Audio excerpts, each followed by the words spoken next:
Un crime inconnu de Jean Lorrain, tiré du recueil Histoire de masques, pour Antonio de la Gándara. Préservez-nous, Seigneur, de la chose effrayante qui se promène la nuit. Ce qui peut se passer dans une chambre d'hôtel meublée une nuit de mardi gras, non, cela dépasse tout ce que l'imagination peut inventer d'horrible. Et s'étant versé de la chartreuse plein son verre, un grand verre à soda, de Romer vidait ce verre d'un trait et commençait. C'était il y a 2 ans, au plus fort de mes troubles nerveux.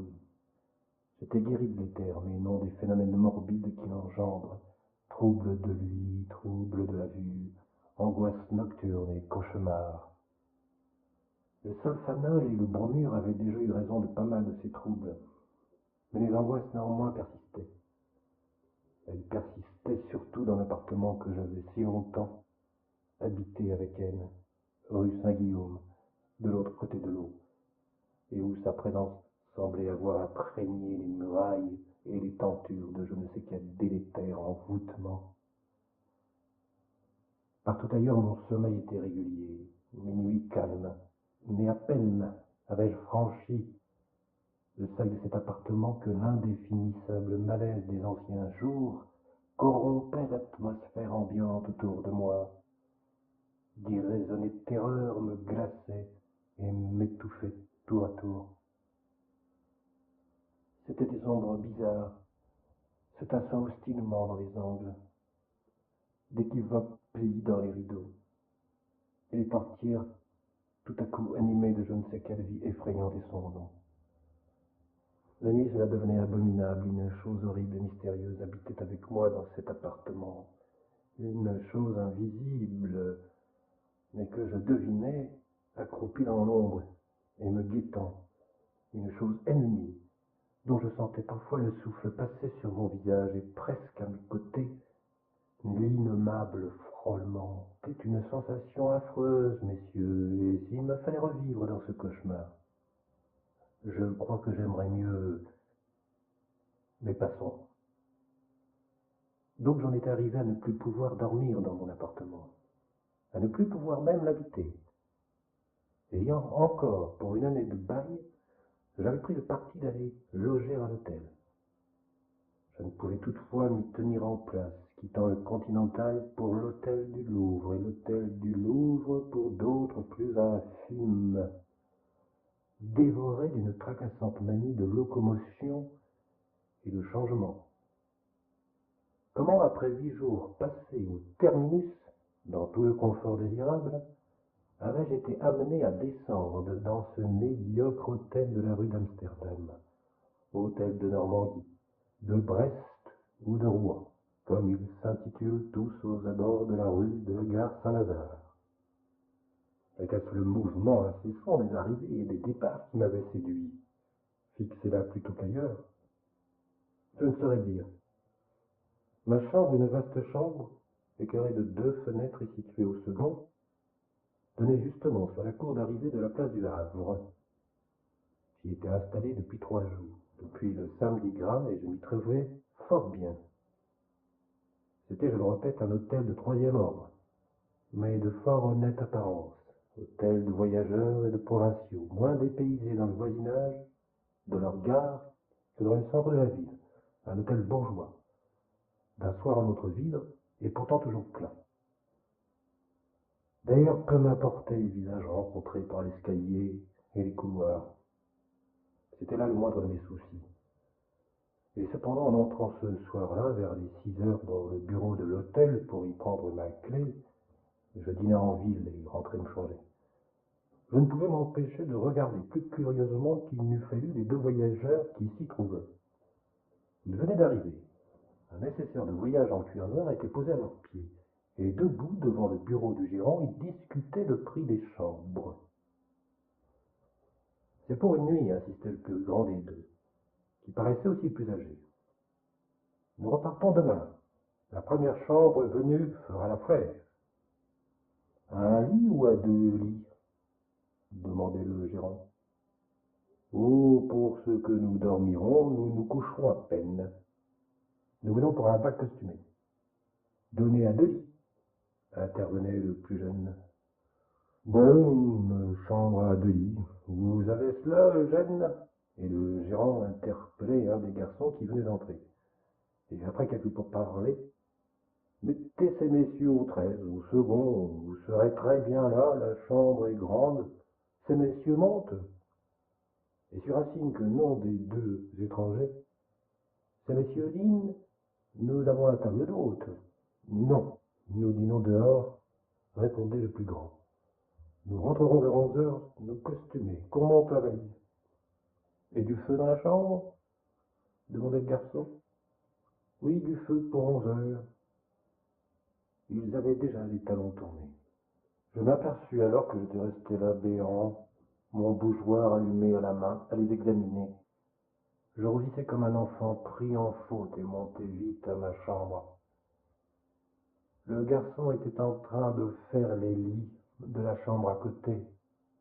On avait donné le 13 au nouveau arrivé, et j'occupais le 12.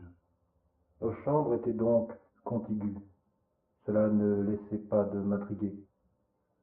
En redescendant par le bureau, je ne pouvais m'empêcher de demander au gérant quels étaient les voisins qu'il m'avait donnés. Les 2 hommes nécessaires, m'était-il répondu. Ils ont rempli leur bulletin, voyez. Et d'un coup d'œil rapide, je lisais Henri Desnoyelles, 32 ans, et Edmond Challegrin, 26 ans, résidence Versailles, et tous les 2 bouchers, bien élégants d'allure et de vêtements, malgré leurs chapeaux melons et leurs pardessus de voyage, mes 2 voisins de chambre pour des garçons bouchers. Le plus grand m'avait paru soigneusement ganté, avec toute sa personne un certain air de hauteur et d'aristocratie. Il y avait d'ailleurs comme une certaine ressemblance entre eux, mêmes yeux bleus d'un bleu profond, presque noirs, longs fendus et longs sciés, et même longues moustaches roussâtres, soulignant le profil heurté. Mais le plus grand, beaucoup plus pâle que l'autre, avec quelque chose de las et d'ennuyé. Au bout d'1 heure, je n'y songeais déjà plus. C'était soir de Mardi Gras, et les rues braillaient pleines de masques. Je rentrais vers les minuit, montais dans ma chambre. Déjà à moitié dévêtu, j'allais me mettre au lit quand un bruit de voix s'élevait dans la pièce à côté. C'étaient mes bouchers qui rentraient. Pourquoi la curiosité qui m'avait déjà mordu dans le bureau de l'hôtel me reprenait-elle, irraisonnée, impérieuse? Malgré moi, je prêtais l'oreille. Alors tu ne veux pas te costumer? Tu ne viens pas au bal? Stridait la voix du plus grand. C'était bien la peine de nous déranger. Qu'est-ce que tu as? Es-tu malade? Et l'autre gardant le silence. Tu es soûl? Tu as encore bu? Reprenait le plus âgé. Alors la voix de l'autre répondait, empâtée et dolente. C'est ta faute. Pourquoi m'as-tu laissé boire? Je suis toujours malade quand je bois de ce vin-là. Allons, c'est bon, couche-toi, brusquait la voix stridente. Attrape ta chemise. J'entendis crier la serrure d'une nécessaire qu'on ouvrait. Alors toi, tu ne vas pas au bal, traînait la voix de l'ivrogne. Beau plaisir d'aller courir seul les rues en costume. Moi aussi, je vais me coucher. Je l'entendis bourrer rageusement de coups de poing son matelas et son oreiller. Puis c'étaient des chutes de vêtements à travers la chambre. Les 2 hommes se déshabillaient. J'écoutais haletant. Venu pieds nus à côté de la porte de communication, la voix du plus grand reprenait dans le silence. Et 2 si beaux costumes, si c'est pas malheureux. Et c'était un bruissement d'étoffe et de satin froissé. J'avais approché un œil du trou de la serrure. Ma bougie allumée m'empêchait de faire chambre noire et de ne rien distinguer dans la pièce voisine. Je la soufflai. Le lit du plus jeune se trouvait juste en face de ma porte. Tombé sur une chaise adossée au lit, Il se tenait là, sans mouvement, extraordinairement pâle et les yeux vagues, la tête glissée du dossier, de la chaise, et ballant sur l'oreiller. Son chapeau était à terre, et le gilet déboutonné, le col de sa chemise entrouvert, sans cravate. Il avait l'air d'un asphyxié. L'autre, que je n'aperçus qu'après un effort, rôdait en caleçon et en chaussettes autour de la table encombrée, d'étoffe claire et de satin pailleté. Zut, faut que je l'essaie, éclatait-il sans se préoccuper de son compagnon. Et se campant droit devant l'armoire à glace, dans sa sveltesse élégante et musclée, il enfilait un long domino vert à camaille de velours noir, dont l'effet était à la fois si horrible et si bizarre que je dus retenir un cri, tant je fus émotionné. Je ne reconnaissais plus mon homme, comme grandi dans cette gaine de soie vert pâle qui l'amassissait encore, et le visage reculé derrière un masque métallique sous ce capuchon de velours sombre. Ce n'était plus un être humain qui ondulait, mais la chose horrible et sans nom, la chose d'épouvante, dont la présence invisible empoisonnait mes nuits de la rue Saint-Guillaume, avait pris forme et vivait dans la réalité. L'ivrogne du coin de son lit avait suivi la métamorphose d'un regard égaré. Un tremblement l'avait saisi, et les genoux entrechoqués de terreur, les dents serrées. Il avait joint les mains d'un geste de prière et frissonnait de la tête aux pieds. La forme verte, spectrale et lente, tournait, elle, en silence au milieu de la chambre, à la clarté des deux bougies allumées. Et sous son masque, je sentais ses deux yeux effroyablement attentifs.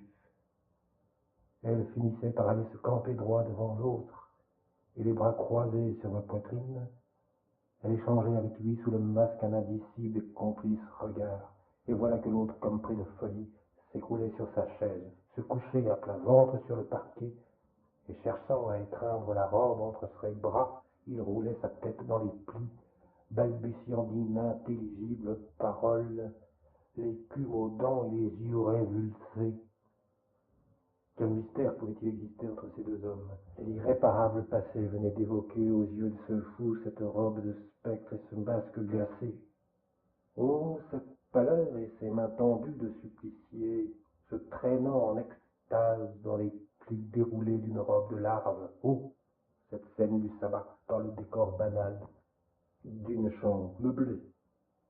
Et tandis qu'il râlait, lui, avec le trou noir d'un long cri étranglé dans sa bouche grande ouverte, la forme, elle, se dérobait, reculait sur elle-même, entraînant sur ses pas l'hypnose du malheureux vautré à ses pieds. Combien d'heures, de minutes durait cette scène? La Gaule, maintenant, s'est arrêtée. Elle a posé sa main sur le front et le cœur de l'homme évanoui à ses pieds. Puis le prenant entre ses bras, elle vient de le rasseoir près du lit sur la chaise. L'homme est là, sans mouvement, bouche béante, les yeux clos, la tête renversée. La forme verte est maintenant penchée sur le nécessaire. Qui cherche-t-elle avec cette ardeur fébrile à la clarté d'un des flambeaux de la cheminée? Elle a trouvé, car je ne la vois plus, et je l'entends remuer des flacons au-dessus de la cuvette, et une odeur bien connue, et une odeur qui me prend au cerveau et me grise et m'énerve, se répand dans la chambre, une odeur d'éther.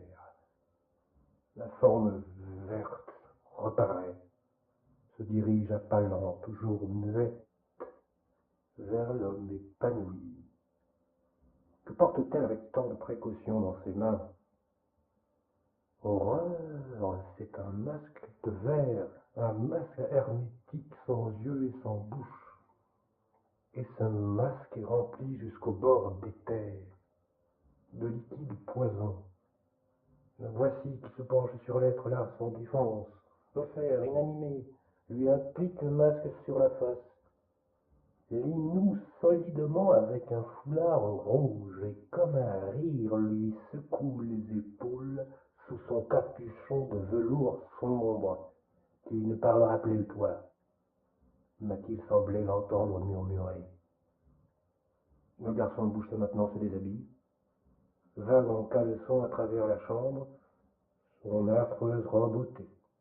Il reprend ses vêtements de ville, enfile son par-dessus, ses gants de peau de chien de clubman, et le chapeau sur la tête.